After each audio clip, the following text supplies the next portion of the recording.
let's just get into this story. George, you've had a feeling for a long time that John Diefenbaker was your true father. Right. And so what's the news today?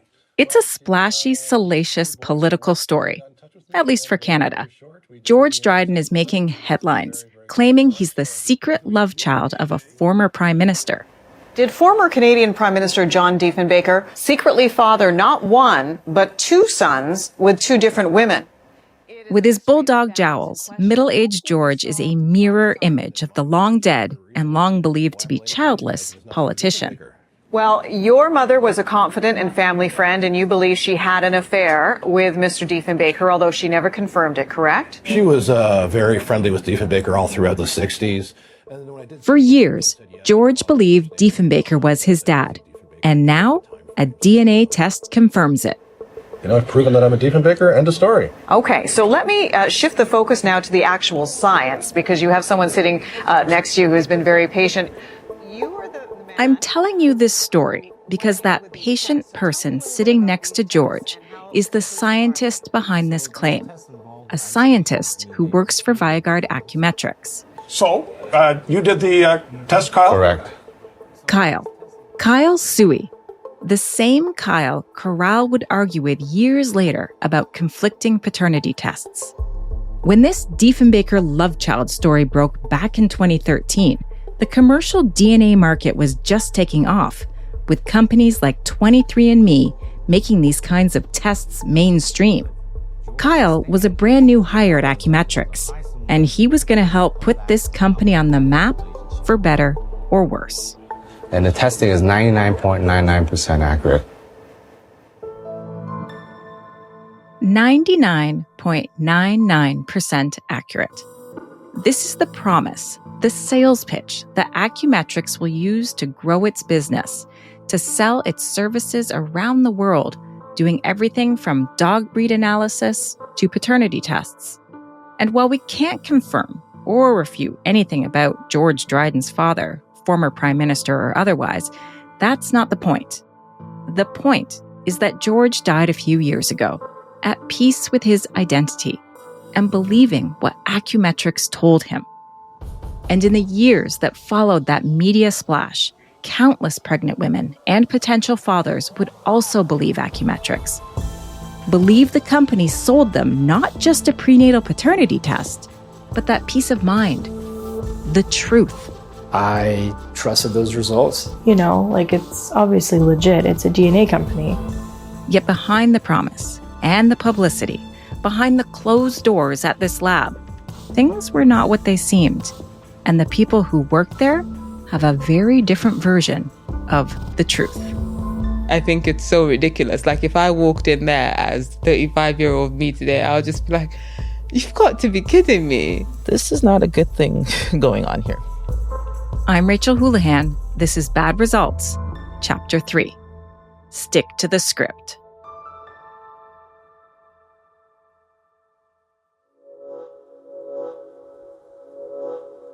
At this point, my co-host Jorge and I are many months into our investigation. We had so many questions. Who works there? What do they do? What do they know? It had been a frustrating chase. Employees kept flaking on us, not returning calls or saying they want to talk, but can't or won't. What are they so scared of? So it feels like a lucky break when Samantha Friday actually shows up. I wonder who's in there from, like, people I worked with. We've parked on a residential side street, just around the corner from the company's headquarters. Sam hasn't been in this area for a while. It's strange. It's still there. I can't believe it's still there. Does that surprise you? It just looks different. To me, it seems different. One of the things that you said to me when we talked on the phone, you kind of chuckled to yourself and you said something to me like, I've been wondering when I was going to get a call like this. It's funny because when you hear things and you're seeing things and you dealt with things and then you leave, wondering, is that place still standing? And finding out, yeah, it's still standing. And it's like, wow, that's interesting.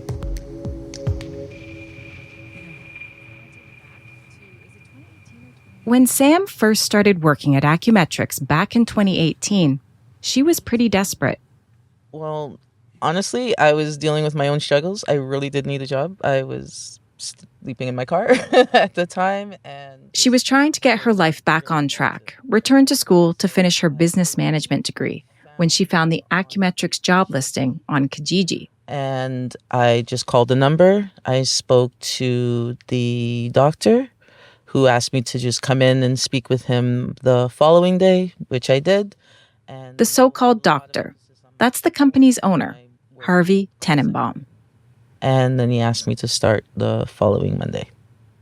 Most days, she worked the phones with a few others. I have worked in call centers before, and there's usually a process. And it doesn't take long for her to pick up on a kind of subtle chaos in the office.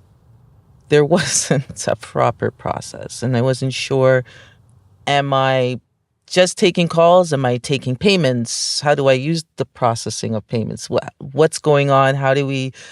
There was just a lot that I had to figure out along the way, and in the process of learning, I just realized that I wasn't in a typical office situation. It was just very strange to me. Like, the people just seemed not qualified to do what I'd assume you'd be doing in a medical field. But she doesn't want to ask a lot of questions. Remember, she's living in her car. She needs this job. So she focuses her attention on the phones. We all fielded calls with regards to, pet DNA or immigration. However, I dealt with the paternity. Paternity tests were in demand, with calls from potential customers from all over the world, the UK, Australia, the US. Sam estimates during a 9-hour shift, she would personally answer between 50 and 100 calls. A lot of people would be, they found us online and wanting to verify the cost of the kits because it was quite low compared to the rest of the market. And then verify the process of going about getting the paternity test done. So it would just be a lot of answering those kinds of questions. Sam answers the questions, tries to make the sale, and fills out the paperwork. All of it under Harvey's watchful eye. Always there. Always there. 6 days a week, always there. From open to close. Stubborn. Micromanager. 100%. Everything went through. All the forms that we filled out would go to the doctor for approval of some kind, and then those forms would go to the mailroom to have the kits shipped. Harvey signs off on everything, approving every prenatal paternity kit that goes out. This sounds horrible to say, but it was kind of like, let's just get me my money. That was it. Just kind of get me that money. Hi, my name is Harvey Tenenbaum, Director of Laboratory Operations for Viaguard Accu-Metrics, a leading DNA firm. At this point, we're still trying to learn more about Harvey and Accu-Metrics. We glean a few clues from the promotional videos he's posted on the company YouTube channel, most of which aren't about paternity tests. Now, if you want to do this test, kits are sent out at no cost. In this video from 2013, Harvey sits at a desk covered in papers. Behind him, there's a background. It's some sort of room divider, and on it there's a scene in gold and black of people riding horses, and there's maybe a palace or a temple. It's hard to tell. Payment, $395 is made when the sample. Harvey has been busy this year, carving out his niche in the growing DNA home testing landscape. The reason we're a leading company is that the service we provide is personal, expedited, and economical. He's giving public talks. Harvey Tenenbaum is here from Viaguard Accu-Metrics. He has a PhD in pharmacology. Invited to speak to the Law Society of Ontario. Urine sampling is valuable for short-term analysis of drug use. Standing at the podium, in his oversized blazer with his poorly knotted tie, he talks about his company's drug and alcohol testing services. Hair testing. Harvey is around 80 years old in most of these videos. all recorded about a decade ago. At an age when most people are well into retirement, Harvey is adding service after service and test after test to his business. So that's why the Alzheimer's test is important. At-home tests for sexually transmitted diseases. He's now offering services through dozens of websites, selling everything from infidelity tests to dog DNA testing. What breeds are actually in this dog? Just swab your dog's mouth, mail it in, and you learn about your dog's background, all for $59. So you're satisfying your curiosity about the breeds. And if the doggy DNA test reveals some surprises, say that your golden doodle isn't so golden, it's no big deal. This in no way impacts on the love a person has for their dog. In 2014, Accu-Metrics gets a coveted gold star of approval from the Standards Council of Canada. This means the company meets international standards to do DNA tests for federal immigration cases. There are several laboratories approved in Canada for that type of testing, and our company is one of the few on the list. The Children's Aid Society is now using the company for drug and alcohol testing. And the RCMP puts Accu-Metrics on its approved list too, to take fingerprints used in things like criminal background checks and adoptions. And Harvey's got that new employee, Kyle Suey. Kyle has just finished his PhD in pharmaceutical science at the University of Toronto. Business, it seems, is booming. But all the while, the core of the company is its paternity tests, and prenatal paternity tests in particular. They've now got a prenatal site targeting Americans and advertise a New York office, and another website aimed at the Brits with a London office, and a site for Australians too. Accu-Metrics claims it is a world leader in this type of test, and that the results are definitive. You can have confidence in the results and in the protocols and procedures we use. He makes it sound pretty easy. It's just clinical laboratory work, and you're receiving the definitive answer on the question of paternity of the fetus. And all of it is run out of the company headquarters in Toronto, which, from the outside, looks like any small storefront in any nondescript gray 2-story building in pretty much any city in the world.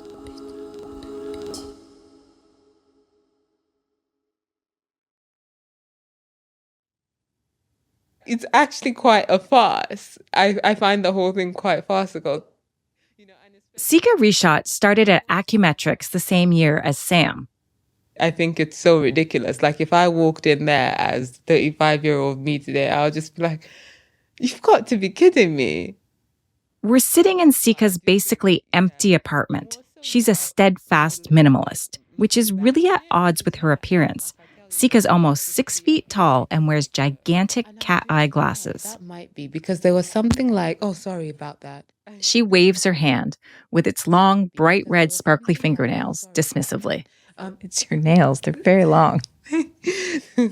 In 2018, Sika found herself living in Toronto after a very short marriage to a Canadian fell apart. She didn't know a soul here. She urgently needed a place to live and money. Quick money, yeah. She finds the Accu-Metrics job posting on Craigslist. And the first time she meets Harvey, she's brought straight into his office. First impressions. Yeah, I really liked him. We got on very well. Extremely friendly, humble even. Yeah. Like Sam, Sika is hired on the spot to work the phones. She's trained by the main secretary, who tells her Harvey will be watching and listening to everything she does. There are 2 rules at the office. The first, always answer the phones. The phone wasn't allowed to ring more than twice because in his head, that's money running out the door. I think that's even the analogy that he used. That's money running out the door when we're not picking up the phone. Sika works nights, and the company kept careful count of how many prenatal kits she'd sell each shift. The test is among the most expensive the company sells, at around $800 each. The second rule, once you're on the phone, stick to the script. So the secretary tells Sika, I'm going to write you a script. And she wrote it in a Sharpie. And she said, you have to say this. And I said, do I have to say it word for word? And she's like, he's going to listen. Harvey's going to listen. So make sure you do a good job, because I've seen him yell at people when they don't get the script right. So then a call came in, and then he's like, the next call you have to answer, and I want to hear how you do the script. So I did, and I felt very nervous, and I did a terrible job. And he didn't yell at me, but he wasn't impressed at all. He was really cross. And everyone else around me seemed to be panicking about that. It takes a few goes, but Sika does well. Harvey never yells at her, even when she goes off script trying to be kind to nervous callers with questions about paternity tests. The women, a lot of the time, they'll be like very shy. They'll be very embarrassed, because you're basically, like, I guess your sexuality is up for, like you can look promiscuous or whatever. And, I was really cautious not to be judgmental about that.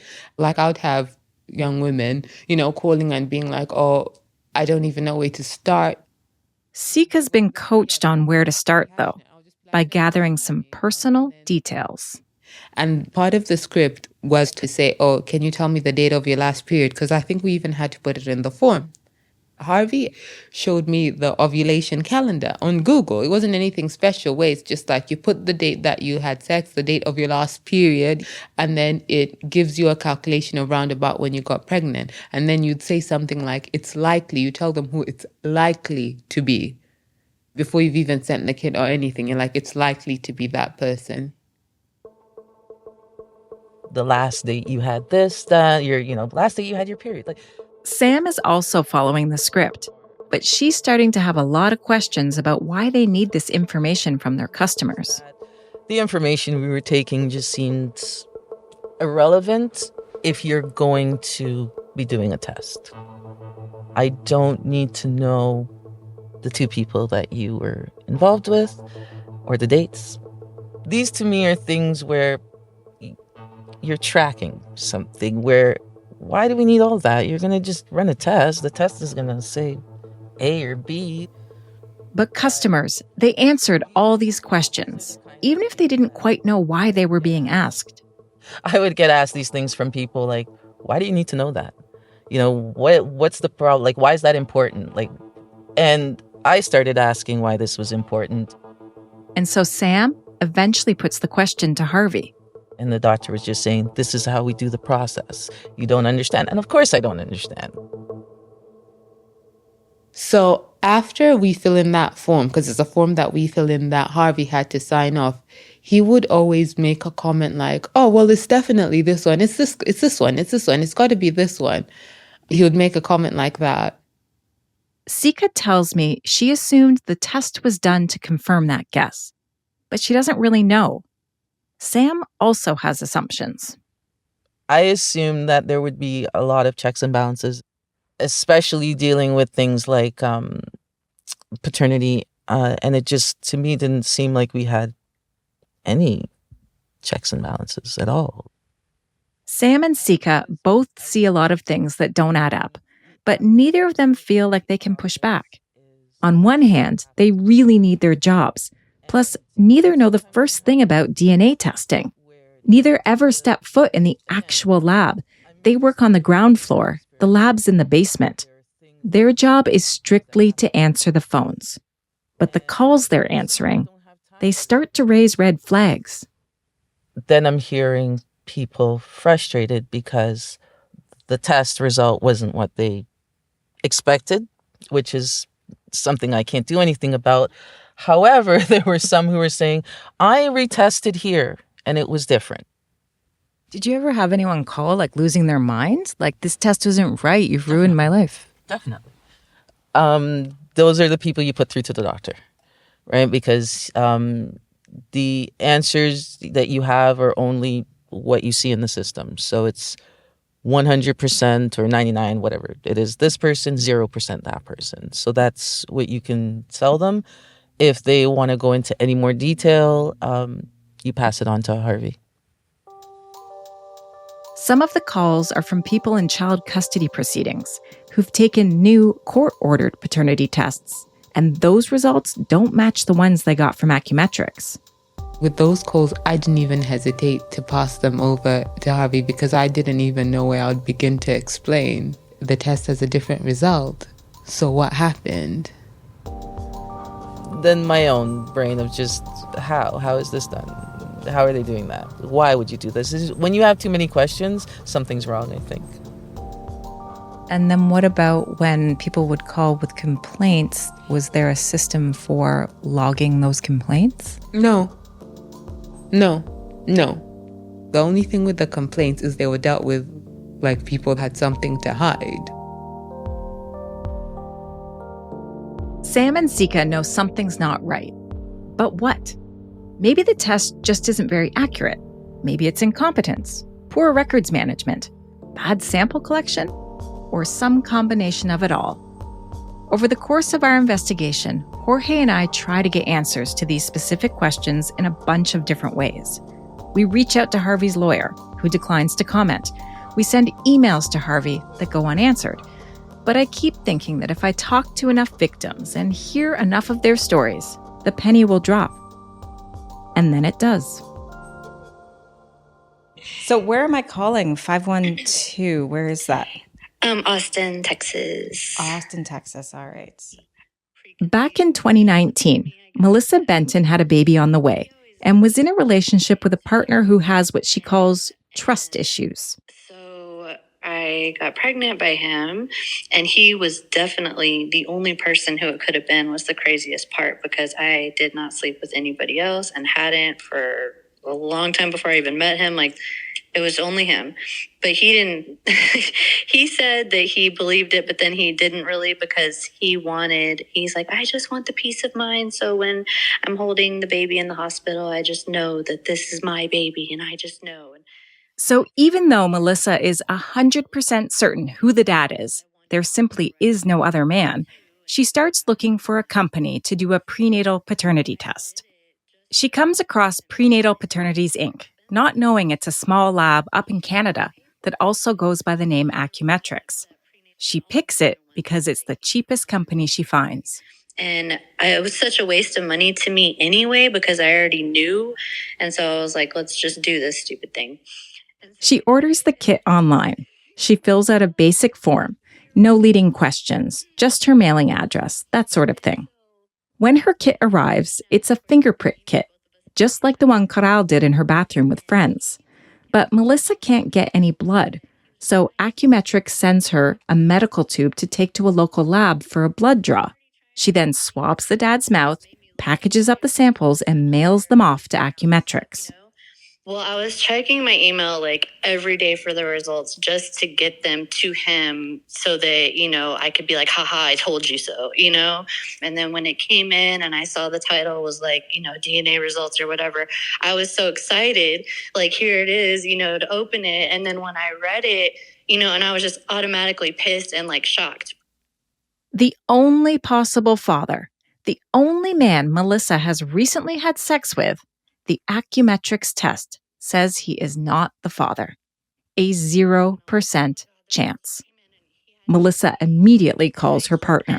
He's like, oh, it's okay. But he was talking to me like, it's okay that you cheated on me or something, And I was just like, I wanted to be just validated so bad. I was just like, no, it's not okay though. Like, it's definitely not okay, because like, there's no possible way. And he was just like, I know, I get it. He's like, we don't have to do another one. It's okay. And I'm like, no, we are definitely doing another one.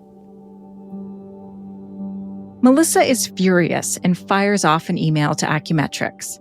In a follow-up call, she's told that the lab tech who did her test is on vacation, but they believe the preservative in the tube might have skewed the results, or maybe there was cross-contamination.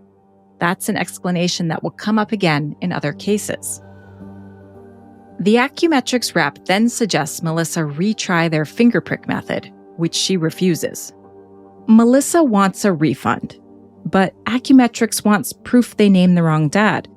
So Melissa shells out $1,500 for a second prenatal paternity test with a different company. And it confirms what she knew all along. Her partner is the father.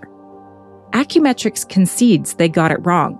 But to get her money back, Melissa's got to sign a document waiving her right to sue. and to keep the whole thing confidential.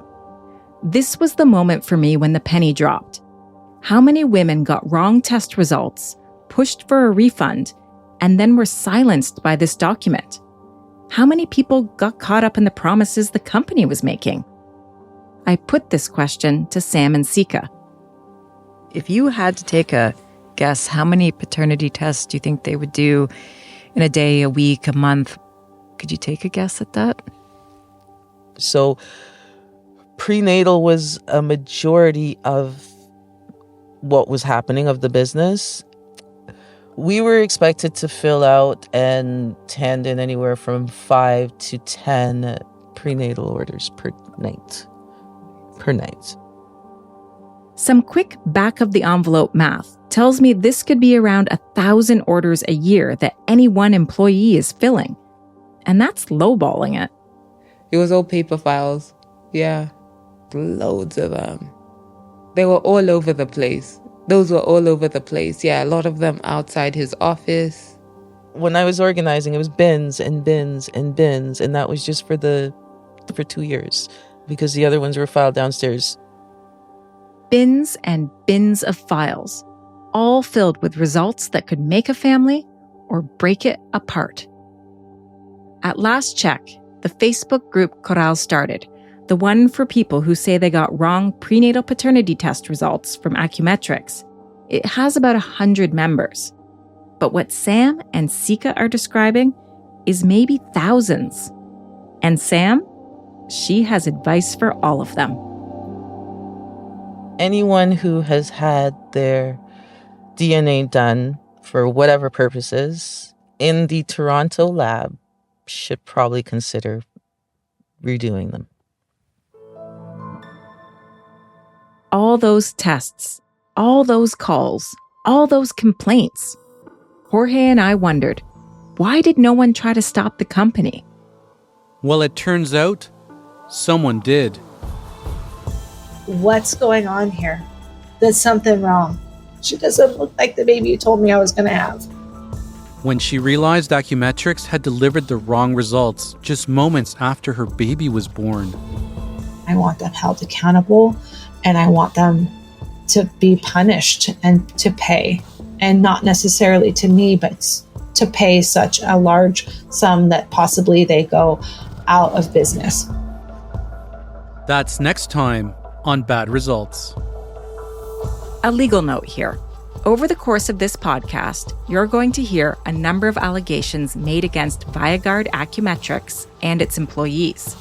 When asked, company owner Harvey Tenenbaum said he stands by the test and that any errors were caused by customers during sample collection. Bad Results is written and reported by Jorge Barrera and me, Rachel Houlihan. Mixing and producing by AC Rowe. Jessica Lindsay is our showrunner, and Carla Hilton is our executive producer. Special thanks to the folks at CBC Podcasts for their support.